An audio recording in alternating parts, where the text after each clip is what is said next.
Ready? All right, good morning, everyone. What a way to start off the week with some great news. Thank you, everyone, for coming.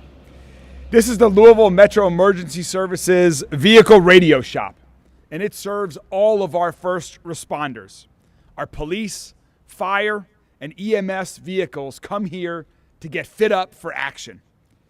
Police and emergency lights are installed here. Computers, cameras, communications equipment, and other pieces of technology are installed here. We saw just last week with the Givaudan factory explosion and the rescue at the construction site just how essential our first responders are and how important it is that they have the equipment and vehicles they need to get to an emergency quickly and safely, to better patrol our streets, and more. People sometimes wonder what all of the money in the city budget pays for. Well, this here is one important example, and that's what we're here to talk about, the city budget. Since I took office, I've gone through the budget line by line to look for ways that we can manage the city's resources as effectively as possible. That line-by-line review Metro Council during the last budget presentation, as well as changes that I've directed our Office of Management and Budget and agencies all across Metro government to make in terms of how we manage, spend, and invest money entrusted to us by the people of our city. And I'm proud to say that we're doing things differently, and it's working. It's paying off. We're seeing a significant increase in revenue because of changes that we've made in our investment strategy. We're also seeing cost savings on the operational side of Metro government as our agencies find ways to be more efficient. Put all of that work together, and I'm proud to announce that for the last fiscal year, Louisville Metro government has a budget surplus of over $16 million. About $10 million of that comes just from our improved investment performance alone. And I want to thank Metro Council President Marcus Winkler and all of our partners on Metro Council for their partnership in crafting a budget and working together for good fiscal management. And I also want to thank our incredible team of people that I have the honor to work with every day at Louisville Metro government. There are 5,000 plus dedicated public servants who work effectively and efficiently every single day for all of the people of Louisville. And this $16+ million surplus means that we can do even more to make our city safer, stronger, and healthier. So today, I'm announcing some of the recommendations that I'm making to Metro Council. I believe that we need to invest in our highest priorities, and that starts with improving public safety. Every resident in every corner of our community deserves to feel safe and be safe in their neighborhood. And that's why we're here, because the work done in this shop is essential to public safety. LMPD, for example, buys about 100 vehicles a year, and they're outfitted right here at this shop before they can go out on the streets to help patrol and prevent crimes. We need more police officers patrolling our neighborhoods, and this investment will help make that happen. Seeing more police cars out on our streets, patrolling neighborhoods, is a top concern that I hear from residents all across our city. It's also something I regularly hear from our police officers when I attend some of the roll calls with Chief Humphrey. I hear this over and over again, the need for more police cars on our streets, and this investment will help make that happen. This vehicle shop needs more space. They struggle sometimes with a backlog because they need more bays so they can get more vehicles processed and out on the street. So I'm proposing today that we invest in expanding this vehicle shop so we can get more vehicles equipped and on the street faster, keeping more people safe. That's just one of more than a dozen recommendations I'm making to Metro Council that will strengthen the work we're doing to keep people safe and to provide essential services. I also recommend that we invest more in cameras to help LMPD prevent and solve crimes. And the work of public safety takes many different forms. Last week, we looked ahead to the winter with our snow team. We have plenty of salt on hand across Metro government, but our snow team needs additional new vehicles to keep our streets clear. And for too long, our city government ignored many important investments in keeping our vehicle fleets operating efficiently. These proposed investments will start making significant improvements. In addition, there are roads and sidewalk projects we can take care of in East Louisville, in South Louisville, in West Louisville to make our streets safer, reduce traffic, and improve neighborhoods.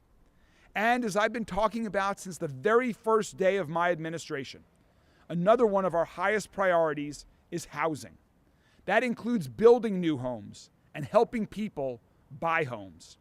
That's why I'd like to invest more in Louisville's Metro Down Payment Assistance Program, so more hardworking families can buy homes and begin to create generational wealth for their children and grandchildren. And finally, the area that I'm identifying for the most significant investments from this budget surplus is with Louisville Fire Department. Last week, we celebrated the addition of a new truck for Louisville Fire. That was one item on a long list of investments that we need to make to support the men and women of Louisville Fire Department. And that's why I recommend that we take this opportunity to invest in new equipment along with renovations and upgrades to existing facilities for Louisville Fire. These investments will have to be repeated again in future budgets to catch up. But these investments today that we're announcing are a great start. To talk some more about these investments and their impact, I'd like to introduce the Chief of Louisville Fire Department, Brian O'Neill. Chief?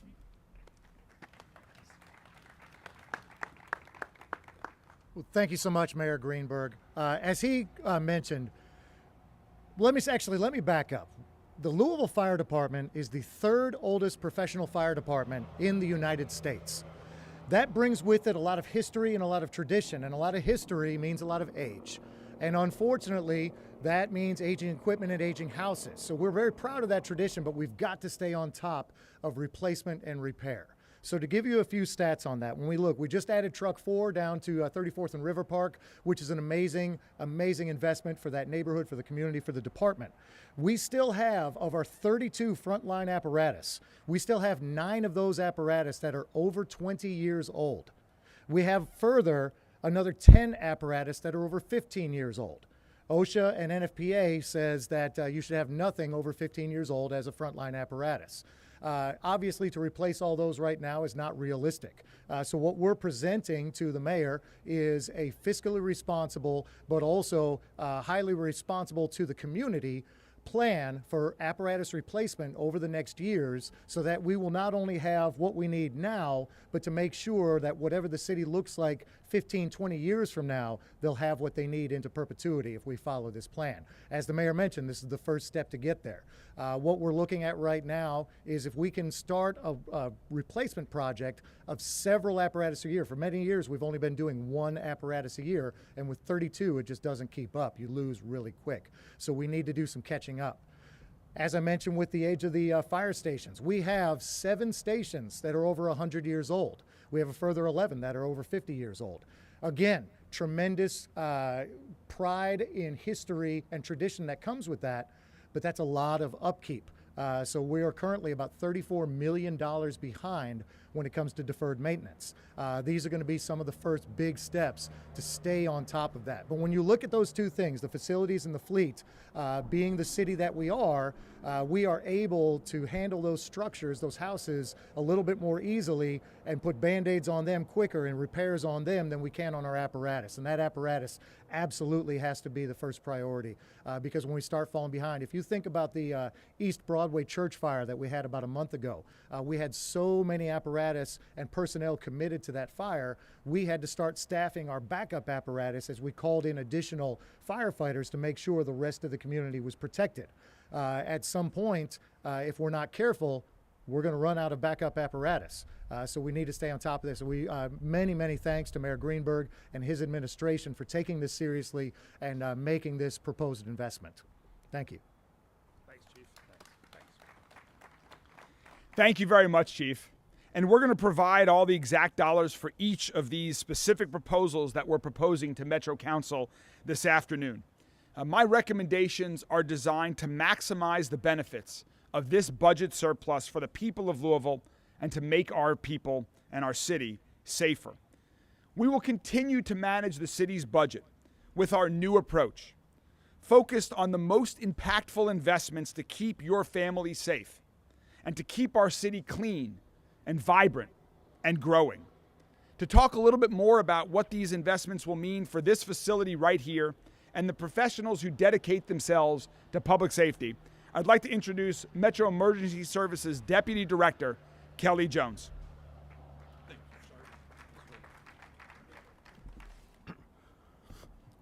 Well, I didn't realize that the chief was the third oldest fire chief in America. You certainly don't look that old. First of all, 2 words I'd like to say, particularly to the mayor, his staff, and OMB, and that's, Mayor, thank you. Thank you for making the investment here today, for making the allocation. I don't think it gets said often enough. It's always very much appreciated. Today is investment in our personnel, in our agency, in our community. It's very important, and the things that we do here are very important. You say, what do you actually do? A lot of folks that have never been here didn't even know that we exist. We install and we repair emergency equipment first and foremost for first responders, other city agencies, and other community agencies, LMPD, fire,